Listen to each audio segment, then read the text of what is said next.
Hi, welcome to Telangana exams YouTube channel. మనము Telangana exams YouTube ఛానల్లో ఈ మధ్య కాలంలో సబ్స్క్రైబర్స్ బాగా పెరుగుతున్నారు. మనము 50,000 దిశగా అడుగులు అనేది పడుతున్నాయి కాబట్టి ఇంకా కొద్ది దూరంలో ఉన్నాను కాబట్టి ఈ మైల్ స్టోన్ చేరుకోవడానికి మీరంతా కూడా మన యూట్యూబ్ ఛానల్ని సబ్స్క్రైబ్ చేసుకోండి. ఈ వీడియో చూస్తున్న వాళ్ళందరూ కూడా మీరు ఒక్కళ్ళే సబ్స్క్రైబ్ చేసుకోవడమే కాదు, మీ ఫ్రెండ్స్ కానీ మీ సోషల్ మీడియా గ్రూప్స్లలో వాటిల్లో అన్నింటిలో కూడా మన వీడియోని ఫార్వర్డ్ చేయండి. వాళ్ళందరినీ సబ్స్క్రైబ్ చేసుకునేట్లుగా ప్రోత్సాహం అనేది ఇవ్వండి. ఇవాళ మనము ఇంటర్నేషనల్ రిలేషన్స్కి సంబంధించి సెప్టెంబర్లో వచ్చినటువంటి 2024 ఇంటర్నేషనల్ రిలేషన్స్ సంబంధించినటువంటి ఈ క్వశ్చన్ ఇది అనేది ఇస్తున్నాను, ఎంసీక్యూస్ అనేది ఇస్తున్నాను. ఇది మీకు ఎలా ఉపయోగపడుతుందంటే మీకు గ్రూప్ 1లో కానీ గ్రూప్ 2లో కానీ మన విదేశీ సంబంధాల విషయంలో ఏదైనా వచ్చినప్పుడు క్వశ్చన్ వచ్చినప్పుడు గ్రూప్ 1 మెయిన్స్లో అయినా ఉపయోగపడుతుంది. గ్రూప్ 2కి వచ్చేసరికి కంపల్సరీగా గ్రూప్ 2 కానీ గ్రూప్ 3 కానీ కంపల్సరీగా ఉపయోగపడతాయి. దీంట్లో ఏమేమి ఉన్నాయనేది నేను ఇంట్రడక్షన్ ఇచ్చిన తర్వాత దాంట్లోకి క్వశ్చన్స్ ఎంసీక్యూలకి వెళ్ళిపోదాం. ఎంసీక్యూలకు మంచి ఆదరణ లభిస్తుంది. మీరు ఇచ్చినటువంటి పెడుతున్నటువంటి మెసేజ్లు మాత్రం నాకు చాలా సంతోషంగా అనిపిస్తుంది. ముఖ్యంగా ఇంతకుముందే ఒక మెసేజ్ చూశాను ఓ తమ్ముడిది, అది కూడా మీకు చెప్దామని ఒకసారి నేను అది తీసుకున్నాను.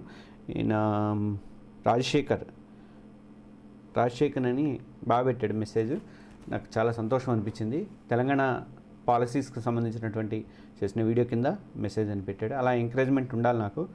మీరు లైక్ చేయాలి, వీడియోలు లైక్ చేయాలి. ఇలాంటి ఎంకరేజ్మెంట్ నాకు పెడితే ఇంకా నేను ఎక్కువ చేయడానికి అవకాశం అనేది ఉంటుంది. చాలా కష్టపడాల్సి వస్తుందని దీనికి హాఫ్ డే మొత్తం కూడా ఈ వీడియో తయారు చేయడానికే పోతుంది. అయినప్పటికీ కూడా నాకు ఇంకా వేరే పనులు ఉన్నాయి. అయినప్పటికీ కూడా మనకి కంపల్సరీగా ఎవ్రీ డే రావాల్సిందే అని చెప్పేసి ఒక ఎక్సెప్ట్ సండే ఎవ్రీ డే రావాల్సిందే అని చెప్పేసి నేను చేస్తున్నాను. మనం వీడియోలోకి వెళ్ళే ముందు ఒక 2 విజ్ఞప్తులు చేయదలుచుకున్నాం మీకు. మనము తెలంగాణ ఎగ్జామ్స్ ప్లస్ యాప్ ఆధ్వర్యంలో మనం టీజీపీఎస్సీ గ్రూప్ 2 ఎక్సలెన్స్ సిరీస్ నడుపుతున్నాము. ఇందులో 4 పేపర్స్కి మాక్ టెస్ట్లు, గ్రాండ్ టెస్ట్లు, తర్వాత డైలీ టెస్ట్లు నడుస్తున్నాయి. రోజు 7 PM డైలీ టెస్ట్ నడుస్తుంది. ముందుగానే సిలబస్ ఇచ్చి డైలీ టెస్ట్ పెడుతున్నాం. అలాగే 2 days మారథాన్ కూడా నిర్వహిస్తున్నాం. అక్టోబర్ 27న ప్లస్ నవంబర్ 10న గ్రూప్ 3 అభ్యర్థుల కోసం వాళ్ళు ఎగ్జామ్ మూడ్లోకి వెళ్ళిపోవాలి, బాగా పోటీతత్వాన్ని కూడా తట్టుకునేలాగా వాళ్ళని తీర్చిదిద్దాలనే ఉద్దేశంతో ఉదయం 9 గంటల నుంచి సాయంత్రం 6 గంటల వరకు కూడా మారథాన్ లాగా ఎగ్జామ్స్ అనేవి సాగుతుంటే మధ్య మధ్యలో గ్యాప్ ఇచ్చుకుంటూ రెస్ట్ ఇచ్చుకుంటూ మీరు భోజనం చేసే టైం కానీ చదువుకోవడానికి ఇంకొక సబ్జెక్ట్ చదువుకోవడానికి కానీ టైం ఇచ్చుకుంటూ అలా షెడ్యూల్ అనేది ప్రిపేర్ చేస్తాను. నేను ఇస్తాను 20 తారీఖు తర్వాత. కాబట్టి ఎవరైనా ఇంకా జాయిన్ అవ్వలేదు అనుకుంటే ఈ గ్రూప్ 3 కోర్సులో కానీ గ్రూప్ 2 కోర్సులో కానీ జాయిన్ అవ్వండి. అయితే గ్రూప్ 3 కోర్సులో కంటే గ్రూప్ 2 కోర్సులో జాయిన్ అయితేనే మీరు బెటరు. ఎందుకంటే రెండింటికి మీకు పనికి వస్తుంది. ఎలాగో దాన్ని రాసేవాళ్ళు దీన్ని రాసేవాళ్ళు కామన్గా ఉన్నారు కాబట్టి అలా మీరు 2 కోర్సుని తీసుకోండి. ఎందుకంటే ఇదే మారథాను, ఇదే డైలీ టెస్ట్లు, ఇవన్నీ కూడా మళ్ళీ ఇదే గ్రాండ్ టెస్ట్లు, ఇవన్నీ ఈ మారథాన్లు కూడా 2 రోజుల మారథాన్ మళ్ళీ నేను పెడతాను. ఎవరికి గ్రూప్ 2 వాళ్ళకి కూడా పెడతాను, నవంబర్లో పెడతాను. అందువల్ల ఈ అక్టోబర్లో రాసుకోవచ్చు వాళ్ళు, మళ్ళీ తర్వాత నవంబర్లో రాసుకోవడానికి కూడా అవకాశం అనేది ఉంటుంది. మీరు మ్యాక్సిమం ఎక్కువ ప్రశ్నలు కవర్ చేయాలి, కొత్త ప్రశ్నలు కవర్ చేయాలనే ఉద్దేశంతో కొత్తవే తయారు చేస్తున్నాం. దాదాపు దీంట్లోంచి కాపీ కొట్టట్లేదు. అంటే ఆల్రెడీ మాక్ టెస్ట్లో ఉన్నది తీసి దీంట్లో పెట్టేస్తే మీరు రాసేస్తారు, పెద్ద ప్రాబ్లం కాదు. కానీ నాకు కొత్తవి రావాలని మ్యాక్సిమం 80% కొత్తవి తీసుకొని ఒక 20% మాత్రమే మీరు ఆల్రెడీ అటెంప్ట్ చేసిన తీసుకుంటున్నాం. అంటే మీరు మార్కులు ఆటలో కూడా తెచ్చుకోవాలి. మీరు కొత్త ప్రశ్నలు వచ్చినా కూడా ఈ ఆల్రెడీ కొన్ని నాకు ఎట్లా ఉంటుందంటే నేను చదువుకునేటప్పుడు ఒక పుస్తకం చదువుకుంటా, మా అప్పుడు ఇవన్నీ లేవని చెప్పా కదా, ఒక పుస్తకం చదువుకుంటూ పోతుంటే ఆటోమేటిక్గా వచ్చేసేది అది. ఎందుకంటే ఆ 4 ఆప్షన్స్ చూడగానే గుర్తుకొచ్చేసేది, ఈజీ గుర్తుకొచ్చేది. కానీ ఎగ్జామ్లో అలా ఉండదు కదండి. కరెక్ట్గా అదే ఆప్షన్స్ అదే క్వశ్చన్లో అదే టైప్లో అడగటం ఉండదు కదా. అందువల్ల డిఫరెంట్ ఉంటుంది. కాబట్టి నేను ఏం చేస్తాను అంటే ఇప్పుడు మీకు ఎక్కువ రావాలనే ఉద్దేశంతో ఎక్కువ క్వశ్చన్లు తయారు చేసి ఇలా చేస్తున్నాం. కంపల్సరీగా మీరు జాయిన్ అవ్వండి, ఇప్పుడే జాయిన్ అవ్వండి. జాయిన్ అయితే మళ్ళీ రేపు మీరు 2 days మారథాన్ కూడా రాసుకోవడానికి అవకాశం ఉంటుంది. గ్రాండ్ టెస్ట్లు కూడా స్టార్ట్ అయినాయి కాబట్టి. ఇంకోటి ఏంటంటే అదే డబుల్ బెనిఫిట్ ఒకటి ఉంటుంది. ఇంకోటి మీరు దీంట్లో కూడా రాసుకోవచ్చు. మొబైల్ ఒక్కటే కాదు, మన ఆన్లైన్ ఇది మీరు పీసీలో రాసుకోవచ్చు, ల్యాప్టాప్లో కూడా రాసుకోవచ్చు. దానికి సంబంధించి ఏమైనా డౌట్స్ ఉంటే మీకు ఇక్కడ నెంబర్ ఒకటి ఇచ్చాను చూడండి, 7036813703. వాట్సాప్లు చేయండి, కాల్స్ చేయకండి. కొంచెం నేను బిజీగా ఉంటాను కాబట్టి డేటా ఎంట్రీ వర్క్ అంతా నేనే చేసుకుంటున్నాను. ఎందుకంటే కొంచెం తప్పులు పోకుండా ఉంటాయి కాబట్టి. ప్లస్ నాకు కరెంట్ అఫైర్స్, ఇంటర్నేషనల్ రిలేషన్ ఇట్లాంటివన్నీ నేను ఓన్గా తయారు చేసేసుకుంటాను. కాబట్టి ఏంటంటే కొంచెం మెసేజ్లు పెట్టండి. మెసేజ్లు పెడితే రిప్లై ఇస్తా. అత్యవసరం అయితే నేనే ఫోన్ చేస్తాను. అది ఇంకోటి మన ఎగ్జామ్ సెంటర్ 247.com అని రెగ్యులర్గా విజిట్ చేయండి. మనం దీంట్లో పెట్టినటువంటి అన్నీ కూడా నేను త్వరలో నెక్స్ట్ వీక్ నుంచి మళ్ళీ అన్నీ పోస్ట్ చేసుకుంటూ వస్తాను. దాంట్లో మీరందరూ కూడా ఏమైనా డౌట్స్ ఉంటే తెలంగాణ ఎగ్జామ్స్ gmail.com కూడా చేయండి. నేను హైదరాబాద్లోనే ఉంటాను. ఇది అంతకంటే ముందు మీకు ఇక్కడ సబ్స్క్రైబ్ అని చెప్పేసి 3 ఇది సింబల్స్ ఇచ్చాను చూడండి. మన ఆర్గనైజేషన్ ఆధ్వర్యంలో తెలంగాణ ఎగ్జామ్స్ మీరు ఎట్లాగో చూస్తున్నారు, దీన్ని సబ్స్క్రైబ్ చేసుకోండి. ఈ వీడియో నచ్చితే లైక్ చేయండి. అలాగే తెలుగు జర్నలిస్ట్ అని నేను 26 years జర్నలిస్ట్ అనుభవంతో ఈ ఛానల్ అనేది పెడుతున్నాను. కొంచెం ఈ వర్క్లో బిజీగా ఉంటాను, దాంట్లో రెగ్యులర్ పెట్టలేకపోతున్నాను, కానీ పెడతాను వచ్చేవారి నుంచి. అలాగే తెలుగు టాక్స్ అనేది మీకు మోటివేషన్కి సంబంధించి, తర్వాత న్యూస్ థింగ్స్ కానీ అలాంటి వాటికి సంబంధించినటువంటి ఉంటాయి. కాబట్టి ఈ 3టిని సబ్స్క్రైబ్ చేసుకోండి. ఈ 3 లింకులు కూడా మనకి ఈ వీడియో డిస్క్రిప్షన్లో ఉన్నాయి. కాబట్టి ఒక్కసారి మీ యొక్క సబ్స్క్రిప్షన్ అనేది నాకు ఇవ్వండి. ఇక ఈ వీడియోలో ఏం చెప్పబోతున్నా, మీకు ఏమి ఉపయోగపడతాయి అంటే యూపీఐ గురించి, ప్రపంచవ్యాప్తంగా యూపీఐ రికార్డులు టెస్ట్ వస్తుంది మన యూపీఐ, దాని గురించి చెప్పబోతున్నా. అలాగే ప్రపంచ జలభద్రత నివేదిక చాలా ఇంపార్టెంట్ అంశం ఇది. దీంట్లో మీద వచ్చే అవకాశాలు కూడా ఉన్నాయి. కాబట్టి ఈ బిట్ కూడా నేను దీని మీద కూడా కొంచెం వివరణాత్మకంగా చెప్పబోతున్నా. అలాగే ఈ అక్టోబర్ 15-16 తేదీల్లో షాంఘై కోఆపరేషన్ ఆర్గనైజేషన్ SCO మీటింగ్కి విదేశాంగ శాఖ మంత్రి జయశంకర్ వెళ్తున్నారు, పాకిస్తాన్కి వెళ్తున్నారు, ఇస్లామాబాద్కి. ఆయనకంటే ముందు 10 ఏళ్ల క్రితం ఎవరో వెళ్ళారు ఒకళ్ళు విదేశాంగ మంత్రి. ఆమె ఎవరు, వాళ్ళెవరు తెలిసిపోయి ఉంటుంది మీకు నేను అనగానే వాళ్ళెవరు. అలాగే దీనికి సంబంధించినటువంటి అసలు SCO ఎందుకు ఏర్పడింది, ఏంటి ఆ గోల్ ఏంటి అనేది మొత్తం కూడా నేను వివరించబోతున్నాను. అలాగే ఈ ప్రపంచ జలభద్రత విషయంలో కూడా చాలా ఇంపార్టెంట్ బిట్ అనేది చూపుతున్నాను. ప్రతి ఈ వీడియోని మొత్తాన్ని కూడా స్కిప్ చేయకుండా చూడండి. ఇది ఎగ్జామ్స్కి పనికొచ్చే వాళ్ళందరూ దీన్ని చూస్తారు కాబట్టి స్కిప్ చేయడం అనేది ఇదేమో ఎంటర్టైన్మెంట్ కాదు. కాబట్టి స్కిప్ చేయకుండా చూడండి, కంపల్సరీ లైక్ కూడా చేయండి. ఇంకా ఫస్ట్ క్వశ్చన్కి వెళ్దాం. భారత్కు చెందినటువంటి యూనిఫైడ్ పేమెంట్ ఇంటర్ఫేస్ మరో ఘనత సాధించింది. లావాదేవీల సంఖ్య పరంగా ప్రపంచంలో దిగ్గజ డిజిటల్ చెల్లింపుల ప్లాట్ఫామ్లను యూపీఐ వెనక్కి నెట్టినట్టు ఒక నివేదిక అనేది తెలిపింది. పే సెక్యూర్ లెక్కల ప్రకారం 2024 ఏప్రిల్ జూలైలో ఎన్ని కోట్ల లావాదేవీలు జరిగాయి. మనం ఇది సెప్టెంబర్ 2024కు సంబంధించినటువంటి క్వశ్చన్స్ అనేవి ఇస్తున్నాము. ఇలా కంటిన్యూ చేసుకుంటూ పోతాను. నేను అన్ని పేపర్ల కట్టింగ్లు కానీ అన్నీ మొత్తం దాచించాను. నేను ఎప్పుడు ఏమొచ్చినా కానీ అవి ప్లస్ కొంచెం ఇంటర్నెట్ ఏ ద్వారా కొంచెం ఇన్ఫర్మేషన్ కానీ నా సొంతంగా రీసెర్చ్ చేసి కానీ ఇవన్నీ తయారు చేస్తున్నాను నేను. ఇది ఈ క్వశ్చన్కి వచ్చేసరికి మనకి యూపీఐ రికార్డు సృష్టించింది ఎప్పుడు, ఏప్రిల్ జూలై నెలల్లో. మిగతా ఉన్నటువంటి అమెరికా లాంటి, చైనా లాంటి దిగ్గజ సంస్థలను కూడా నెట్టేసి మన యూపీఐ సాధించింది. ఎన్ని లక్షల కోట్లు లావాదేవీలు జరిగాయి అనేది ఇక్కడ ఆప్షన్ అనమాట. 11,71,81,101. అంటే ఇది ఆప్షన్ ఏంటి అనేది చూద్దాము. దీని ఆప్షను 3 అంటే 81 లక్షల కోట్ల లావాదేవీలు అనేవి యూపీఐ ద్వారా జరిగినాయి. ఆ 2 నెలల్లోనే అది రికార్డు సృష్టించిందనమాట. యూపీఐ ద్వారా 2024 ఏప్రిల్ జూలై నెలల్లో మధ్యకాలంలో 2 నెలలలో సెకనుకి 3729.10 అంత లావాదేవీలు అనేవి జరిగినాయట. ఈ విషయంలో చైనాకు చెందినటువంటి అలీపే కానీ, అమెరికాకు చెందినటువంటి పేపాల్ కానీ, బ్రెజిల్కి చెందినటువంటి ఫిక్స్ ప్లాట్ఫామ్ కానీ వీటన్నిటిని కూడా యూపీఐ అనేది వెనక్కి నెట్టింది. యూపీఐ లావాదేవీలు ఎలా జరిగినాయి అనేది ఒకసారి మళ్ళీ యూపీఐగా పిలిచేటువంటి యూనిఫైడ్ పేమెంట్ ఇంటర్ఫేస్ అనేది భారత్కు చెందినటువంటి ఇన్స్టంట్ పేమెంట్ సిస్టమ్. ఇది దీన్ని నేషనల్ పేమెంట్స్, మనం చేసే ప్రతి లావాదేవీ కూడా యూపీఐ ద్వారానే వెళ్తుందన్నమాట. మనం స్కాన్ చేస్తే తొందరగా పేమెంట్ చేస్తుంటాం, యూపీఐ ఐడి ఉపయోగించి కూడా చేస్తుంటాం, అలాంటివన్నీ. ఇది national payments corporation of India 2016లో ఈ యూపీఐని యూనిఫైడ్ పేమెంట్ ఇంటర్ఫేస్ని అభివృద్ధి చేసింది. మొదట యూపీఐని 11 ఏప్రిల్ 2016 నాడు రిలీజ్ అనేది చేశారు. యూపీఐ విధానాన్ని 25 ఆగస్టు 2016 నుంచి గూగుల్ పే తన పేమెంట్ సిస్టంలో వాడటం అనేది స్టార్ట్ చేసింది. తర్వాత యూపీఐని 2021 జూలై 13 నుంచి భూటాన్ దేశము వాడటం మొదలుపెట్టింది. ఆ తర్వాత యూఏఈ కానీ, మలేషియా కానీ, సింగపూర్ కానీ, Nepal, Oman, Qatar, Russia, France, Sri Lanka, మారిషస్లో కూడా ఈ యూపీఐని వాడుతున్నారు. ఈ మధ్య ఫ్రాన్స్ కూడా ఓపెన్ చేసింది. ఈఫిల్ టవర్ దగ్గర మనలో కొంటాం ఒకటి వార్త కూడా వచ్చింది, మీరు గమనించే ఉంటారు. 2024 ఫిబ్రవరి 2 నుంచి కూడా ఫ్రాన్స్లో కూడా యూపీఐని వాడటం అనేది మొదలుపెట్టారు. బ్రిటన్, ఆస్ట్రేలియా, యూరోప్ దేశాల్లో కూడా కొన్ని చోట్ల ఎన్ఐపిఎల్తో ఈ నేషనల్ పేమెంట్ ఉంది కదా, దాంతో టైఅప్ అయినది, ఎంఓఈ అనేది కుదిరింది. ఇంకా కొన్ని చోట్ల అంటే యూరోప్ దేశాల్లో కూడా త్వరలో అమల్లోకి రాబోతుంది అనమాట. ఇది యూపీఐకి సంబంధించినటువంటి ఇన్ఫర్మేషన్. మనకి ప్రపంచంలో ఉన్నటువంటి చైనాకు చెందినటువంటి అలీపే కానీ, అమెరికాకు చెందినటువంటి పేపాల్ కానీ ఇలాంటి సంస్థలను కూడా వెనక్కి నెట్టి యూపీఐ అనేది నెంబర్ 1 పొజిషన్కి వెళ్ళిపోయింది. ఇంకా నెక్స్ట్ క్వశ్చన్, రష్యా అధ్యక్షుడు వ్లాదిమిర్ పుతిన్, ఉత్తర కొరియా అధినేత కిమ్ జోంగ్ ఉన్ పరస్పరం గిఫ్ట్లు ఇచ్చి పుచ్చుకుంటారు. ఈ మధ్య మేలిమి జాతి గుర్రాలైనటువంటి ఓర్లో ట్రోటర్ జాతికి చెందినటువంటి ఎన్ని గుర్రాలను కిమ్కు పుతిన్ పంపారు? 24, 19, 24 డబల్ వచ్చినట్టుంది. సరే, ఆప్షన్ 21. వీటిలో ఏది కరెక్టు అంటే ఇది ఏ కరెక్టు. 24 హార్సెస్ని రష్యా అధ్యక్షుడు పంపించాడు. దీనికి సంబంధించినటువంటి ఇన్ఫర్మేషన్ చూద్దాం. ఓర్లో ట్రోటర్ జాతికి చెందినటువంటి 19 మగ గుర్రాలను స్టాలియన్లు అంటారు. 5 ఆడగుర్రాలను రష్యా కిమ్కి పంపిందనమాట. కిమ్ 24 గుర్రాలని కానుకగా తీసుకున్నాడు.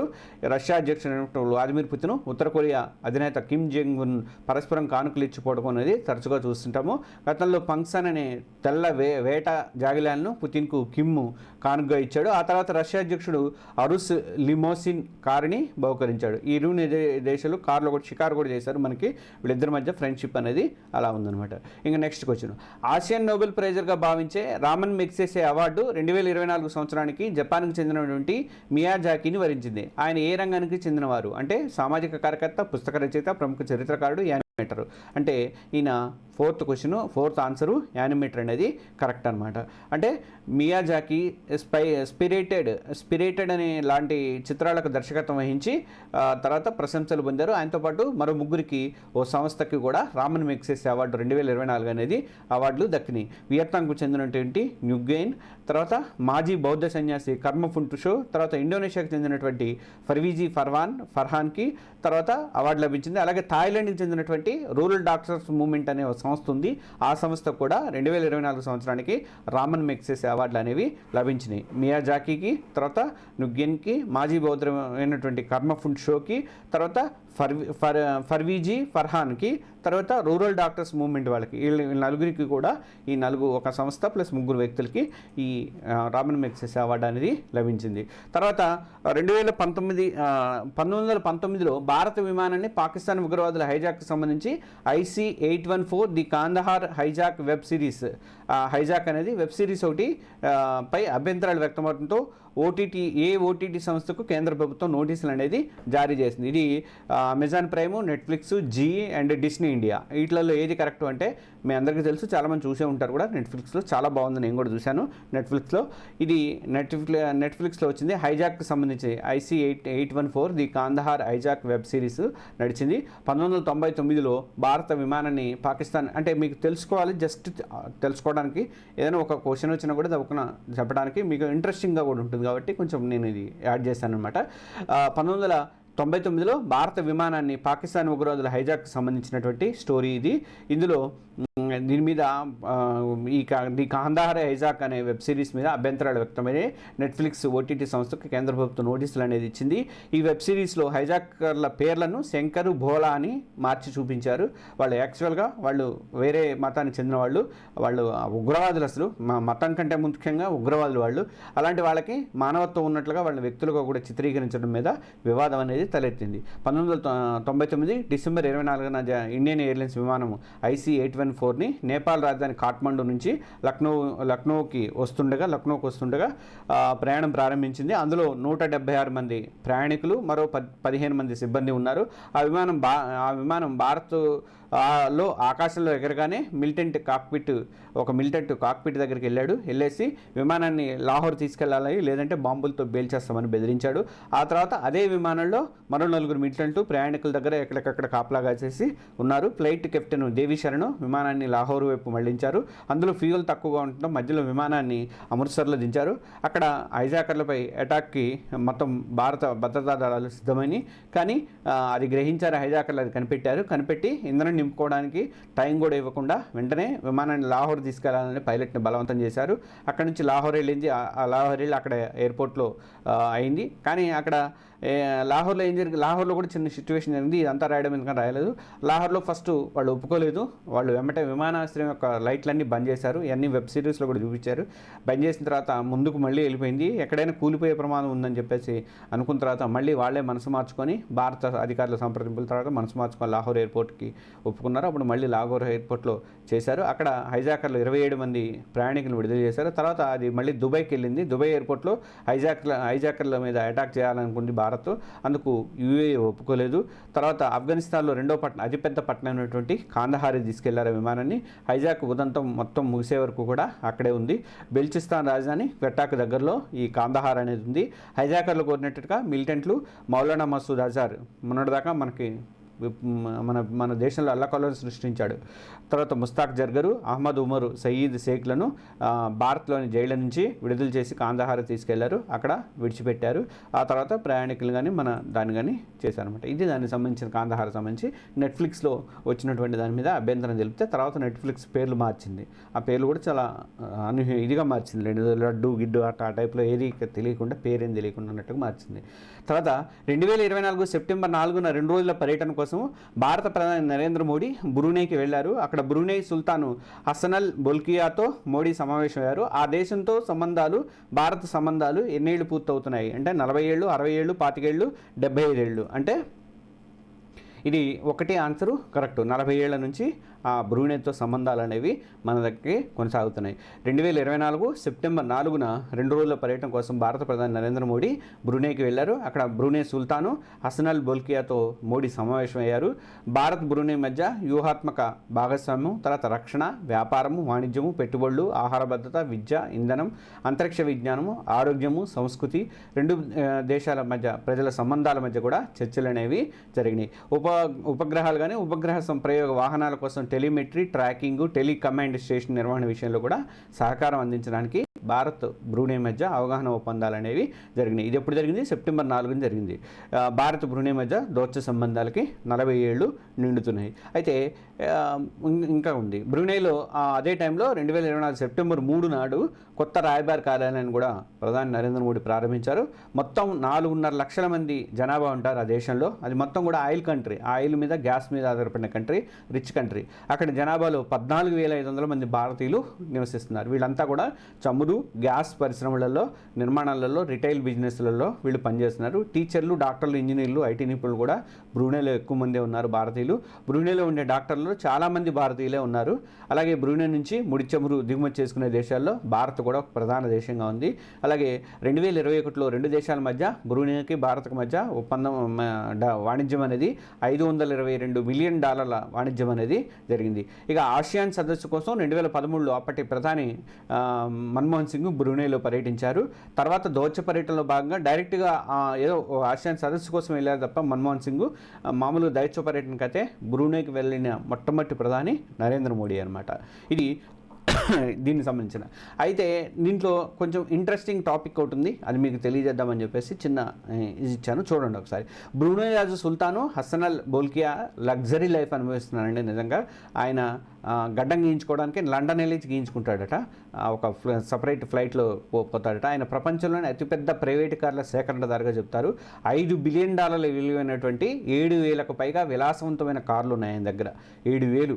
వీటిలో 600కు పైగా రోల్స్ రాయిస్ కార్లే ఉన్నాయట. దాంతో ఆయనకి గిన్నిస్ బుక్ వరల్డ్ రికార్డులో కూడా ఎక్కాడు ఆయన. ఇవి కాకుండా 450 ఫెరారీలు, 350 బ్రెంట్లీ కారు, రోల్స్ రాయిస్ కార్లకి బంగారంతో తాపడం చేయించాడు. వాళ్ళ అమ్మాయి పెళ్లి చేసినప్పుడట ఆ పైన గొడుగు లాంటిది కూడా ఏర్పాటు చేయించుకున్నాడట. సుల్తాన్ హసన్ బొల్కియా ఇస్తానా నూరుల్ ఇమాన్ ప్యాలెస్లో ఉంటాడు. ఈయన ఇస్తానా నూరుల్ ఇమాన్ ప్యాలెస్ అని ఆ ప్యాలెస్లో ఉంటాడు. ఇది కూడా ప్రపంచంలోనే అతిపెద్ద రెసిడెన్షియల్ ప్యాలెస్గా గిన్నిస్ బుక్ రికార్డులకు ఎక్కింది. ఇది 2 మిలియన్ చదరపు అడుగుల విస్తీర్ణంలో ఉంటుంది. ఇందులో 1700 బెడ్రూమ్లు ఉన్నాయి, 247 బాత్రూమ్లు ఉన్నాయి, 117 గ్యారేజీలు ఉన్నాయి, 5 స్విమ్మింగ్ పూల్స్ ఉన్నాయి అనమాట. బ్రూనై రాజు లగ్జరీ లైఫ్ చూడండి. ఇక సొంతంగా బోయింగ్ 747 విమానం కూడా ఉందట. బ్రూనై దేశం ఆదాయం ఎక్కడి నుంచి వస్తుంది వీళ్ళకంటే ముడి చమురు, గ్యాస్ ఉత్పత్తి మీద ఆదాయం అనేది వస్తుంది. ఇంక నెక్స్ట్ క్వశ్చన్కి వెళ్దాం. ప్రధానమంత్రి నరేంద్ర మోడీ భారత పర్యటనకు వచ్చిన అబుదాబి యువరాజు Sheikh Khalid bin Mohammed bin Zayed Al సహాన్తో ఎప్పుడు సమావేశం అయ్యారు?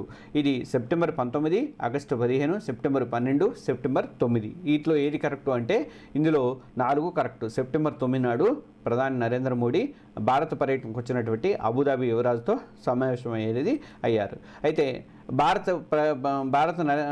ప్రధాని నరేంద్ర మోడీ భారత్ పర్యటనకు వచ్చిన అబుదాబి యువరాజు Sheikh Khalid bin Mohammed bin Zayed Al సహాన్తో 2024 సెప్టెంబర్ 9న ఢిల్లీలో సమావేశమయ్యారు. భారత్, యునైటెడ్ అరబ్ ఎమిరేట్స్ మధ్య ఇంధన రంగంలో సహకారానికి 4 ఒప్పందాలు అనేవి జరిగినాయి, సంతకాలు అనేవి జరిగినాయి. ఒకటి అబుదాబి నేషనల్ ఆయిల్ కంపెనీ, అండోక్ అంటారు దీన్ని. ఇది ఇండియన్ ఆయిల్ కార్పొరేషన్ IOCLతో మధ్య దీర్ఘకాలిక ఇంధన సరఫరాకి ఒప్పందం అనేది జరిగింది. రెండోది అబుదాబిలోని బరాకా అణు విద్యుత్ కేంద్రం నిర్వహణ కోసం Emirates nuclear energy company ENSCC, తర్వాత nuclear power corporation of India limited NPCL మధ్య మరో ఒప్పందం అనేది జరిగింది. అలాగే మూడోది వచ్చేసరికి అండోక్ అంటే ఇందాక చెప్పుకున్నాగా అబుదాబి నేషనల్ ఆయిల్ కంపెనీతో ఊర్జా భారత్ మధ్య ప్రొడక్షన్ కన్సెషన్ అగ్రిమెంట్ అట, ఇది జరిగింది. తర్వాత ఫోర్త్ వన్ వచ్చేసరికి భారత్లో ఫుడ్ పార్కుల ఏర్పాటు కోసం గుజరాత్ రాష్ట్ర ప్రభుత్వము Abu Dhabi development holding company PJEC మధ్య కూడా ప్రత్యేక ఒప్పందాలు అనేవి జరిగినాయి. ఈ అన్ని ఒప్పందాలు చాలా ఇంపార్టెంటే. వీటిలో నుంచి ఏవైనా ఒక క్వశ్చన్ అడిగే అవకాశాలు కూడా ఉంటాయి. విదేశీ సంబంధం ఇంటర్నేషనల్ ఈవెంట్స్కి సంబంధించినటువంటి క్వశ్చన్స్లో ఇవి వచ్చే అవకాశం ఉంటుంది. లేదంటే మనం దీంట్లో కూడా రావచ్చు, అంతర్జాతీయ కంపెనీ నుంచి CAలో కూడా రావచ్చు అనమాట. ఇంకా ప్రధానమంత్రి నరేంద్ర మోడీ సింగపూర్లో 2 రోజుల పర్యటనలో భాగంగా 2024 సెప్టెంబర్ 4న పర్యటించారు. ఈ సందర్భంగా ఆ దేశాధ్యక్షుడితో సమావేశమయ్యారు. ఆయన పేరేంటి, ఈయన సింగపూర్ ప్రెసిడెంట్ పేరేంటి అని మనం ఇక్కడ అడిగాము. లీ Hasan లూంగు, Lawrence Wang, Dharman షణ్ముగరత్నము, Temasek అనేది. ఇందులో ఏది కరెక్ట్ అంటే 3 కరెక్ట్. ధర్మన్ షణ్ముగరత్నము ఈయన మన భారత సంతతికి చెందినటువంటి ఆర్థికవేత్త. ప్రధానమంత్రి నరేంద్ర మోడీ సింగపూర్లో 2 రోజుల పర్యటన నిమిత్తము 2024 సెప్టెంబర్ 5న పర్యటించారు. ఈ సందర్భంగా దేశాధ్యక్షుడు ధర్మన్ షణ్ముగరత్నంతో సమావేశమయ్యారు. సింగపూర్ అధ్యక్షుడు షణ్ముగరత్నం భారత సంతతికి చెందినటువంటి ఆర్థికవేత్త. సింగపూర్తో ద్వైపాక్షిక సంబంధాలు ఏర్పడి 2025 నాటికి 60 ఏళ్లు పూర్తవుతున్నాయి. అలాగే వ్యూహాత్మక భాగస్వామ్యం ఏర్పడి కూడా 10 ఏళ్లు పూర్తవుతున్నాయి. ఈ సందర్భంగా మోడీ పర్యటనలో భాగంగా ఆ దేశంతో 4 ఒప్పందాలు అనేవి కుదిరాయి. అందులో సెమీ కండక్టర్లు, డిజిటల్ టెక్నాలజీ, నైపుణ్యాభివృద్ధి, అలాగే ఆరోగ్య సేవల రంగాలకు సంబంధించి ఈ 4 MOUలు అనేవి కుదిరినాయి. సింగపూర్ ప్రధాని లారెన్స్ వాంగ్తో, ప్రధాని పేరు లారెన్స్ వాంగ్ అనమాట, అధ్యక్షుడి పేరు షణ్ముగరత్నంతో, ఈయనతో కూడా ప్రధానితో కూడా మోడీ సమావేశం అనేది జరిగింది. భారత్లో సింగపూర్ పెట్టుబడులు 3 రెట్లు పెరిగి $160 బిలియన్ చేరుకున్నాయి. 2 దేశాల మధ్య కూడా UPI చెల్లింపుల విధానం అనేది నడుస్తుంది. అలాగే 2025లో సింగపూర్తో భారత్ సంబంధాలకు 60 ఏళ్ళు పూర్తవుతుండటంతో ఈ వేడుకలను 2 దేశాలు కలిసి నిర్వహించబోతున్నాయి. తిరువల్వార్ అనే సాంస్కృతిక కేంద్రం కూడా త్వరలో సింగపూర్లో ప్రారంభించబోతున్నారు మన భారతదేశం నుంచి. ఇది సింగపూర్ పర్యటనకు సంబంధించి. ఇంకా ప్రపంచ జలభద్రతా నివేదిక, గ్లోబల్ వాటర్ సెక్యూరిటీ రిపోర్ట్, ఇది కంపల్సరీగా గ్రూప్ 2 గ్రూప్ 3లో వచ్చే క్వశ్చన్ అండి. నివేదికను ఐక్యరాజ్య సమితి విశ్వవిద్యాలయం విడుదల చేసింది. 2030 నాటికి భారత్, చైనా సహా ఎన్ని దేశాల్లో జనానికి నీటి కష్టాలు వెంటాడతాయి? 120 దేశాలు, 113 దేశాలు, 193 దేశాలు, 185 దేశాలు. అంటే ఇది 113 దేశాలలో ఈ నీటి కష్టాలు 2030 నాటికి ఆడతాయట. ఇది దీనికి సంబంధించి అసలు ఇన్ఫర్మేషన్ ఏంటనేది చూద్దాం ఒకసారి. ప్రపంచ జలభద్రతా నివేదికని, గ్లోబల్ వాటర్ సెక్యూరిటీ రిపోర్ట్ని నివేదికను ఈ ఐక్యరాజ్య సమితి విశ్వవిద్యాలయం విడుదల చేసింది. 2030 నాటికి భారత్, చైనా సహా 113 దేశాల్లో 560 కోట్ల మంది, అంటే 72% మందిని, ప్రపంచంలో 72% మందికి నీటి కష్టాలు అనేవి వెంటాడబోతున్నాయి. తర్వాత పాకిస్తాను, ఇథియోపియా, హైతీ తదితర 24 దేశాల్లోని 6.42 కోట్ల మంది, అంటే 8% మంది ప్రజలకి తాగడానికి పరిశుభ్రమైన తాగునీరే దొరకటం లేదట. ఇక ప్రపంచ జనాభాలో దాదాపు 100 కోట్ల మంది, అంటే 20% మందికి మాత్రమే తగినన్ని పరిశుభ్రమైనటువంటి నీళ్లు అందుబాటులో ఉంటాయని చెప్పి ఈ నివేదిక గ్లోబల్ వాటర్ సెక్యూరిటీ రిపోర్టు తెలిపింది. ప్రజల అభ్యున్నతి కోసము ఐక్యరాజ్య సమితి నిర్దేశించిన 17 సుస్థిరాభివృద్ధి సూచికలు అతి ముఖ్యమైనది. ఈ సుస్థిరాభివృద్ధి సూచికలు ప్రతి ఒక్కరు గుర్తుపెట్టుకోవాలంటే దాని కింద ఏ సూచిక కింద ఏ నెంబర్ కింద ఏమనేది తెలుసుకోవాలి మీరు. ఇది నేను తర్వాత కావాలంటే మీరు కావాలని అడిగితే నేను ఒక వీడియో చేస్తాను. చాలామంది, కొంతమంది నేను పరమరుద్ర గురించి చెప్తే ఎక్కువ మంది చూడలేదు, అంటే మరి అది మీకు అవసరం లేదేమో అనుకుని నేను MCQ వర్క్ చేస్తున్నా. లేకపోతే ఉంది కదా ఎగ్జామ్ సెంటర్ 247.com, దాంట్లో అయినా నేను పోస్ట్ చేస్తున్నా. అలాంటిది ఇప్పుడు ఇది 17 సుస్థిరాభివృద్ధి సూచికలు నేను పోస్ట్ చేస్తానండి. దాంట్లో ఎగ్జామ్ సెంటర్ 247.comలో పోస్ట్ చేస్తాను, చూడండి ఒకసారి, బాగుంది, అది ఇంపార్టెంట్. అది మనకి ఈ ప్రజల అభివృద్ధి కోసం ఐక్యరాజ్య సమితి నిర్దేశించినటువంటి 17 సుస్థిరాభివృద్ధి సూచికలు అతి ముఖ్యమైనది ఏంటి అంటే అందరికీ సరిపడా శుభ్రమైనటువంటి నీటిని అందుబాటులోకి తీసుకురావడం అనేది ఇంపార్టెంట్. ఒక మనిషికి రోజుకి కనీసం 50 లీటర్ల పరిశుభ్రమైన నీరు అందించాలన్నది ఈ 17 సుస్థిరాభివృద్ధి సూచికల్లో చెప్పినటువంటిది ఐక్యరాజ్యసమితి. ఇక ఐక్యరాజ్యసమితి నిర్దేశించిన ఈ లక్ష్యం మీద యుఎన్యు 186 దేశాల్లో నివసిస్తున్నటువంటి 778 కోట్ల మంది ప్రజలకు 2030 నాటికి పరిశుభ్రమైన నీరు ఎంతవరకు అందుబాటులో ఉంటుందనేది స్టడీ చేసింది. అందులో అంశాలతో ప్రపంచ జలభద్రతా నివేదిక గ్లోబల్ వాటర్ సెక్యూరిటీ రిపోర్ట్ని ఈ మధ్య విడుదల చేసింది. ఇంకా ఆసియా పసిఫిక్ ప్రాంతాల్లోకి వచ్చేసరికి 113 దేశాల్లో 560 కోట్ల మంది ప్రజలకు నీటి కష్టాలతో ఇబ్బంది పడతారు. అలాగే Pakistan, Ethiopia, Haiti, Chad, Nigeria, Madagascar లాంటి 24 దేశాల్లో 6,42 లక్షల మందికి తాగడానికి పరిశుభ్రమైనటువంటి గుక్కె నీళ్లు కూడా అందుబాటులో లేవని చెప్పేసి నివేదిక తెలిపింది. అలాగే ప్రస్తుతం ప్రపంచంలో పరిశుభ్రమైన నీళ్లు అందుబాటులో ఉన్న దేశాలు 49 మాత్రమే. అంటే జనాభా 100 కోట్ల మందికి, మిగతా జనాభాకి ఎవరికి కూడా అందుబాటులో ఉండట్లేదు. ఇది ప్రపంచ జల నివేదిక. ఇది ఇంపార్టెంట్ బిట్టు. 1-2 సార్లు మీరు వెనక్కి ముందుకు జరుపుకొని చూడండి, లేదా రెండోసారి మళ్ళీసారి చూడటమైనా చేసుకోండి, లేదా నోట్ అయినా చేసుకోండి. కంపల్సరీ వచ్చే బిట్ ఇది. తర్వాత విదేశాంగ మంత్రి జయశంకర్ షాంఘై కోఆపరేషన్ ఆర్గనైజేషన్ సమావేశాల్లో పాల్గొనేందుకు పాకిస్తాన్లోని ఇస్లామాబాద్కు వెళ్తున్నారు. 10 ఏళ్ల క్రితం భారత విదేశాంగ మంత్రి పాక్లో పర్యటించారు. సల్మాన్ ఖుర్షీదా, ఎస్ఎం కృష్ణ, సుష్మా స్వరాజ్, ఎల్కే అద్వానీ, వీళ్ళలో ఎవరు వెళ్ళారు విదేశాంగ మంత్రి అంటే సుష్మా స్వరాజ్. ఇది కరెక్ట్ అనమాట. మూడోది అంటే ఈ సుష్మా స్వరాజ్ కూడా ఇప్పుడు ఇస్లామాబాద్లో జరిగేటువంటి షాంఘై కోఆపరేషన్ ఆర్గనైజేషన్ ఎస్సీఓ సమావేశంలో పాల్గొనేందుకు భారత విదేశాంగ శాఖ మంత్రి ఎస్ జయశంకర్ పాకిస్తాన్కి వెళ్తున్నారు. SCO council of heads of government సమావేశాలు 2024 అక్టోబర్లో 15-16 తేదీలు ఇవన్నీ జరుగుతున్నాయి. పాకిస్తాన్ ఆహ్వానంతో ఎస్ఓసి మీటింగ్కి జయశంకర్ వెళ్తున్నారు. 2015 డిసెంబర్ తర్వాత భారత విదేశాంగ శాఖ మంత్రి పాకిస్తాన్కి వెళ్ళడం అనేది ఇదే మొదటిసారి. అప్పట్లో దివంగత మాజీ విదేశాంగ మంత్రి సుష్మా స్వరాజ్ 2015లో ఆఫ్ఘనిస్తాన్కి సంబంధించినటువంటి భద్రతా సదస్సులో పాల్గొనేందుకు ఇస్లామాబాద్కి వెళ్ళారు. తర్వాత ఇప్పుడు జయశంకర్ సార్ వెళ్తున్నాడు. ఈసారి పాకిస్తాన్ అధ్యక్షతన ఎస్సీఓ ప్రభుత్వాధినేతల నేతల సమావేశాలు ఇస్లామాబాద్లో 2 రోజుల పాటు జరుగుతున్నాయి. ఈ సమావేశాలకు ముందు మంత్రివర్గ సమావేశం ఉంటుంది. అలాగే ఎస్సీఓ సభ్య దేశాల మధ్య ఆర్థిక, సామాజిక, సాంస్కృతిక, మానవతా సహకారం మీద సీనియర్ అధికారుల మీటింగ్స్ అనేవి జరుగుతాయి. అయితే మనకి నెక్స్ట్ క్వశ్చన్లో నేను ఇంకా ఎస్సీఓ గురించి ఇంకా డీటెయిల్స్ ఇస్తాను. ఈ క్వశ్చన్ కూడా చూద్దాం. విదేశాంగ శాఖ మంత్రి Jaishankar Shanghai cooperation organisation SCO సమావేశంలో పాల్గొనేందుకు పాకిస్తాన్లోని ఇస్లామాబాద్కు వెళ్తున్నారు. ఈ షాంఘై కోఆపరేషన్ ఆర్గనైజేషన్ అనేది ఎప్పుడు ఏర్పడింది అనేది మనం ఒక క్వశ్చన్కి ఇచ్చాము. ఎందుకంటే దీని ఈ ఎస్సీఓ గురించి కూడా మీకు తెలుసుకోవాలి కాబట్టి, బిఎల్టీ గురించి కూడా తెలుసుకోవాలి కాబట్టి అవన్నీ నేను చెప్పడానికని ఈ క్వశ్చన్ వేరే విడిగా తయారు చేస్తాను అనమాట.